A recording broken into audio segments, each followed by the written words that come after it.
ရှေ့ဗီဒီယိုမှာစစ်မှန်တဲ့ main ကလေးတွေကဘယ်လိုပုံစံမျိုးလဲဆိုတာကိုကျွန်တော်ပြောပြခဲ့တယ်။အဲ့တော့ကျွန်တော် viewer တွေကယောက်ျားလေးတွေအတွက်ကိုပြောပြပါအောင်ဆိုလို့စစ်မှန်တဲ့ယောက်ျားလေးတွေဆိုတာဘယ်လိုပုံစံမျိုးလဲကျွန်တော်ပြောပြမယ်။ဒီဗီဒီယိုကရှည်ဝါးနိုင်တဲ့အတွက်အဆုံးထိကြည့်ပေးပါ။အရင်ဆုံးကျွန်တော်အကောင့်ကို follow လုပ်ခဲ့ပါ။စစ်မှန်တဲ့ယောက်ျားတစ်ယောက်ဖြစ်ဖို့အဓိကကတော့တိုက်ခိုက်ရရမယ်။ကိုချစ်တဲ့လူပိုင်ဆိုင်မှု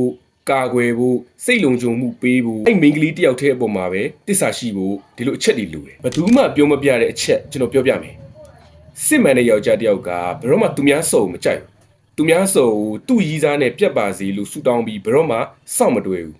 စီကန်းရှိရဲ့ယောက်ျားတွေဖြစ်တဲ့အတွက်လွတ်လပ်နေသောတီးတန့်ဖြစ်တည်နေသောမိန်းကလေးတွေအပေါ်မှာဒါသူတို့ရဲ့အချစ်ကိုစတေးကြတယ်စစ်မှန်တဲ့ယောက်ျားတွေကရှုပ်တာကိုမကြိုက်တယ်လို့သူတို့ကိုယ်တိုင်လည်းမရှုပ်ဘူးဆိုတော့ဒီလိုကောင်လေးမျိုးပိုင်ဆိုင်ထားရင်လုံးဝလက်လွတ်မခံပါနဲ့ဒီကုန်းကိုကြိုက်ရင် like and sharing များများလုပ်ပေးပါ